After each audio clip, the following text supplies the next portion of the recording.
Government of India 2006 की report बोले तो की रिपोर्ट से पता चलता है कि 97% ऑफ प्राइवेट एक्सपेंडिचर अपनी जेब से खर्चा होता है। जो भी प्राइवेट हॉस्पिटल में जाता है उसमें से 97% हमारी जेब में से ही जाता है।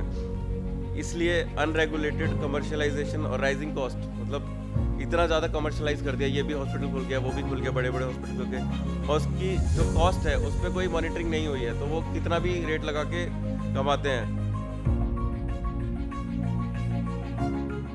मैं सिर्फ लास्ट पॉइंट पे बोलना चाहूँगा कि why health system decline in India, मतलब जो हमारे लोगों का हेल्थ सिस्टम है वो ही क्यों इतना डिक्लाइन है, गरीब और गरीब होता जा रहा है, अमीर और अमीर होता जा रहा है, तो और जो गरीब है उसकी स्वास्थ्य और ही कम होता जा रहा है। मैं कुछ फैक्ट रखूँगा बस, जो आपके सामने रखूँगा, जो कि डॉक्टर रमा बारू जेएनयू प्रोफेसर के आर्टिकल से लिए हुए हैं, 2016 की रिपोर्ट है ये। भारत की इम्प्रेसिव इकोनॉमिक ग्रोथ जो कि 1990 में हुई थी, उसके बाद हमें लगा कि हम मतलब समृद्ध हो जाएंगे, मगर इस देश के लोगों के हेल्थ स्टेटस का इकोनॉमिक रिफॉर्म तो बढ़ा मगर हेल्थ स्टेटस उतनी नहीं बढ़ पाई और गिर गई, और वो कई स्टेट में बहुत कम, कई मात्रा में बहुत ज़्यादा ऐसे थी। हेल्थ स्टेटस बहुत स्लो और अनइवन था। इनका कारण जैसे कि health status and access to health services continue to persist till now, मतलब जो कि हेल्थ सर्विसेज हैं और इनका एक्सेस है लोगों तक पहुंचने का, वो भी प्रॉब्लम है, इनइक्वालिटीज़ है, जो कि अमीर लोग हैं वो प्राइवेट में भी दिखा सकते हैं और गवर्नमेंट हॉस्पिटल में भी दिखा सकते हैं, प्राइवेट क्लिनिक में भी दिखा सकते हैं, बट गरीबों के पास सिर्फ एक ही हॉस्पिटल रह जाता है जो कि सरकारी है। उसमें भी इतनी भीड़ होती है कि लोगों को पूरा इलाज नहीं मिलता, मुश्किल से मुश्किल 1 मिनट मिलता है जो मरीज़ अपनी प्रॉब्लम बताता है, और उसका भी इलाज हम ढंग से कर नहीं पाते। यानी कि काम चलाओ उनका ट्रीटमेंट किया जाता है।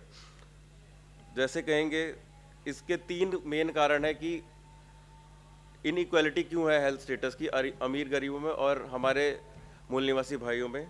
पहला है हिस्टोरिकल इनइक्वालिटी, जैसे कि हज़ारों सालों से यहाँ प्रेवलेंट है, जो भी इनइक्वालिटी सोशली हम झेलते आए हैं 2000 साल से, वो प्रेवलेंट है। दूसरा है सोशियो इकोनॉमिक, हमारे लोग ही क्यों गरीब होते हैं, इसलिए जो गरीब है उसको भी हेल्थ स्टेटस इतना अच्छा बेटर नहीं हो पाता जितना अमीरों का है। तीसरा है कास्ट और inequality in affordability and accessibility, मतलब उसका दवाई का दाम और डॉक्टर का दाम हम खर्च नहीं कर पाते क्योंकि हम वैसे ही गरीब हैं, और जो रूरल एरिया में रहते हैं आदिवासी लोग हैं वहाँ पर हॉस्पिटल नहीं होते, इतने बड़े क्लिनिक नहीं होते, पीएचसी नहीं होता, तो वहाँ पर हमारे लोग को, आदिवासी लोगों को इतना इलाज नहीं मिल पाता और उनकी मौत बहुत ही मामूली इंसान की तरह से ही हो जाती है। हम हेल्थ इंडिकेटर पे आते हैं। हेल्थ इंडिकेटर होता है कि child health and maternal mortality, जैसे माँ का और बच्चे का, ये भी हमारा हाई है एज़ कम्पेयर टू, ये इंडिया का फैक्ट है कि ये भी child health and maternal mortality, ये भी इंडिया का हाई है as compare to South Asian countries. जो कि इनकम लेवल देखा जाए तो इंडिया और साउथ ईस्ट एशियन कंट्री का income per capita level similar है, बट हेल्थ स्टेटस की माने तो मोर्टेलिटी, मतलब मरना बच्चों का और माओं का हमारे देश में ज़्यादा है। इंडिया में सोशो इकोनॉमिक डिफरेंस का मेन पॉजिटिव फैक्टर कास्ट है, जैसे कि SC ST OBC और माइनॉरिटी जो कि इकोनॉमिकली सोशली सफ़र करते आ रहे हैं from the past, they are majority live in rural, एक गांव में रहते हैं, और जो भी अगर गांव में रहते हैं तो वो लैंडलेस लेबर होते हैं, वो लेबर का ही काम करते हैं, उनके ज़मीन वाले लेबर नहीं होते, वो ज़मीन नहीं होती उनकी। और नेशनल फैमिली हेल्थ सर्वे 2005 की रिपोर्ट की माने तो जैसे अंडर 5 मोर्टेलिटी, जो 5 साल से कम के बच्चे हैं उनकी मृत्यु हो जाती है, सबसे ज़्यादा SC ST OBC के बच्चों में। अंडर 5 मोर्टेलिटी मूल निवासी लोगों में ही है और गरीबों में मिलती है।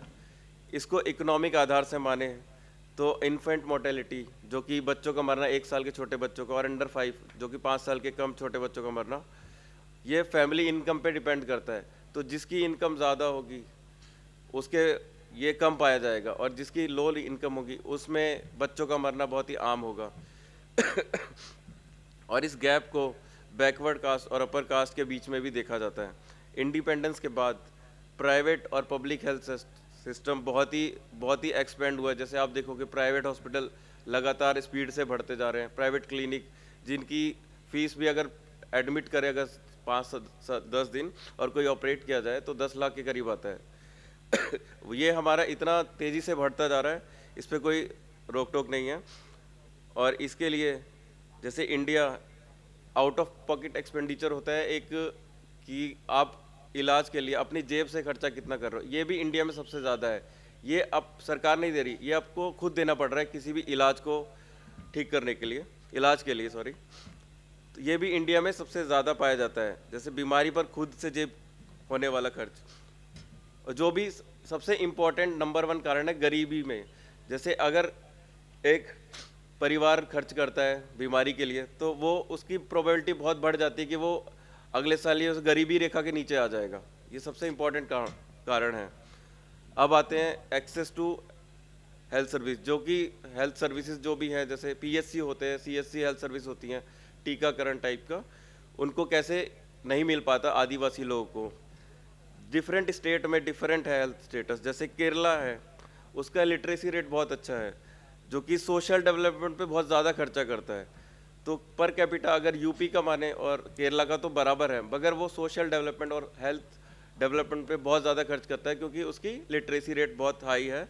इसलिए उनका एमएमआर जैसे मैटरनल मोर्टेलिटी बहुत ही कम है यूपी जैसे स्टेट के अगर कंपेयर किया जाए। अब आते हैं प्रिवेंटिव हेल्थ सर्विस का यूटिलाइजेशन।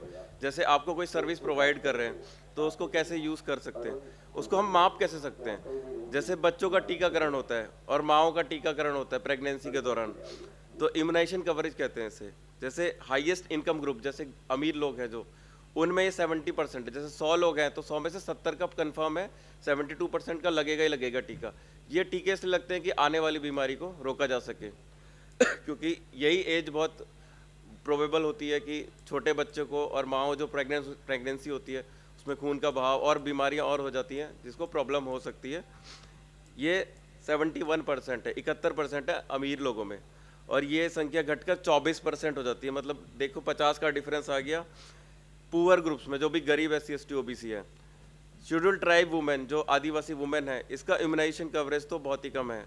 जो टीकाकरण होता है प्रेगनेंसी के दौरान, इनका 31% है, जो कि इंडियन की एवरेज 50% से भी बहुत नीचे है। इंडियन एवरेज 50% है, उससे भी नीचे इसका 31% है। इतना डिफरेंस है दोस्तों। अफोर्डेबिलिटी मतलब तुम किसी सेवा सर्विसेज के लिए खुद से पैसे देते हो, ये भी टोटल हेल्थ एक्सपेंडिचर का मेन पार्ट है। जो कि गवर्नमेंट ऑफ इंडिया 2006 की रिपोर्ट बोले तो, कि रिपोर्ट से पता चलता है कि 97% ऑफ प्राइवेट एक्सपेंडिचर अपनी जेब से खर्चा होता है। जो भी प्राइवेट हॉस्पिटल में जाता है उसमें से 97% हमारी जेब में से ही जाता है। इसलिए अनरेगुलेटेड कमर्शलाइजेशन और राइजिंग कॉस्ट, मतलब इतना ज़्यादा कमर्शलाइज कर दिया, ये भी हॉस्पिटल खुल गया, वो भी खुल गया, बड़े बड़े हॉस्पिटल खुल गए, और उसकी जो कॉस्ट है उस पर कोई मॉनिटरिंग नहीं हुई है, तो वो कितना भी रेट लगा के कमाते हैं। जैसे एक दो एग्जांपल दूंगा कि नॉर्मल डिलीवरी जो हॉस्पिटल में होती है उसका खर्चा 100-500 होगा, सरकारी में होती है, तो वही प्राइवेट सेक्टर जाओगे तो 5 से 10 हज़ार उसका खर्चा होता है। ऐसे ही सिजेरियन सेक्शन जो कि ऑपरेशन से बच्चा पैदा करते हैं, उसका कॉस्ट 1,000 के करीब है सरकारी हॉस्पिटल में। वही कॉस्ट 10,000 से 1 लाख तक हो जाता है अगर प्राइवेट हॉस्पिटल जाते हो तो। अभी बहुत सारे डेटा और हैं, बट समय की कमी के कारण मैं अभी अपनी वाणी को विराम देता हूँ।